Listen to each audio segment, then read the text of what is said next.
Alright, purpose of this video is to show how to remove the front head off this Duratec motor.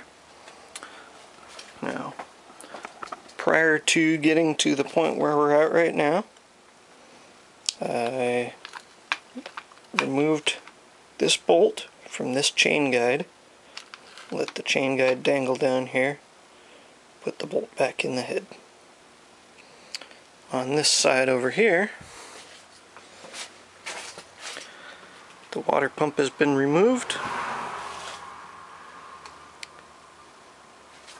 It's important to notice the water pump pulley requires a special tool for removal. So what happens is this bracket that contains the water pump pulley seal bolts in with two bolts. So the first thing I've done is I remove those two bolts. That's an 8mm bolt.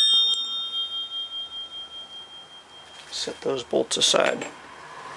And then used a hammer to gently tap the bracket away from the head.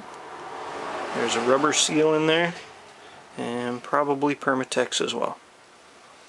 There's also some guide pins, so it will require a little bit of tapping most likely. So once that has been tapped away from the head, the next step, these bolts here. You can see I've already removed the exhaust cam, gotten that one out of the way, so what we're dealing with right now is the intake cam. So again, 8mm bolts. Probably need a ratchet to break them free, but then they move very easily once they're loosened, so a nut driver worked just fine. Obviously I've already loosened all these bolts, so they come right out.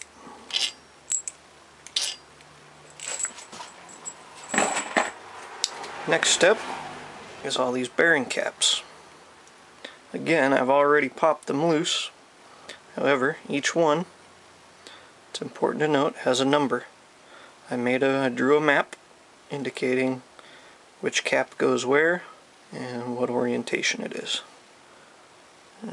It's hard to read on the camera, but each one is numbered. Each cap also has guide pins on the bottom of it that go into these holes. So, what may or may not be necessary is, again, just a gentle tap with the hammer to pop it out of its guide holes.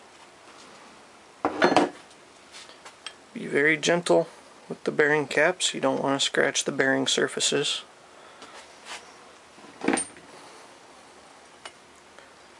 When I clean these up and put them away, I'll wrap them up individually like Christmas tree ornaments. Alright, once all the bearing caps are removed, the end bracket is loose. Obviously the timing chain has been removed already. Lift the cam out very gently and put it somewhere safe. Alright, now the cams are out of the way. The next few things are loose. They aren't bolted in at all. So we take all these rollers out of the way. Again, you want to be very gentle with the rollers. You don't want to damage them unless you're planning on replacing them anyway. Note the orientation. The rivet side is towards the center of the head.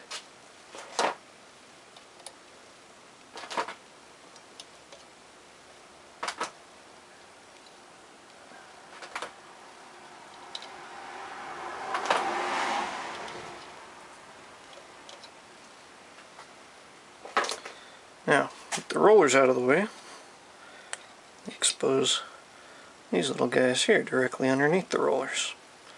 So each one of those comes out. Let's very heavily oiled. You may need a paper towel or something to be able to grab a hold of them. They're pretty slippery, but they come out pretty easy.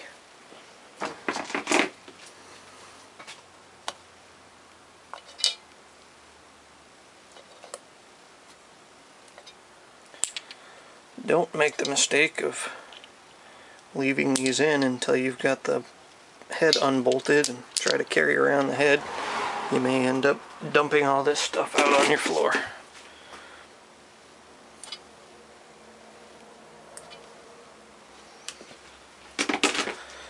Okay, that's all our loose pieces. The next would be the head bolts themselves. There are 8 head bolts. Again, I've already loosened them for the purpose of the video. That is a 13mm bolt. I have here a 3/8 drive socket with a 3 or 4 inch extension. I recommend a 1/2 inch drive socket with probably a 6 inch extension. Those bolts are very, very tight, require a lot of force to remove. If you're not using an impact wrench, then a 1/2 inch drive would be preferable, probably some kind of a breaker bar. Alright, so once all those bolts are loose, pull them out. You can see it's a very long bolt, torqued very high, which is why they are replacement items. Once you've taken them out, you're not supposed to put them back in again.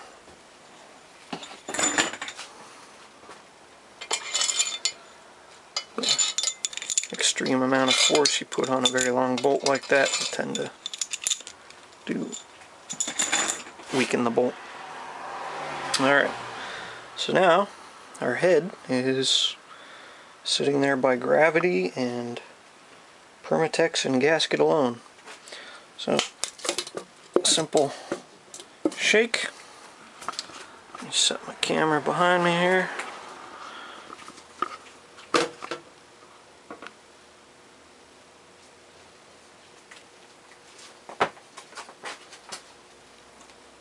It comes right off.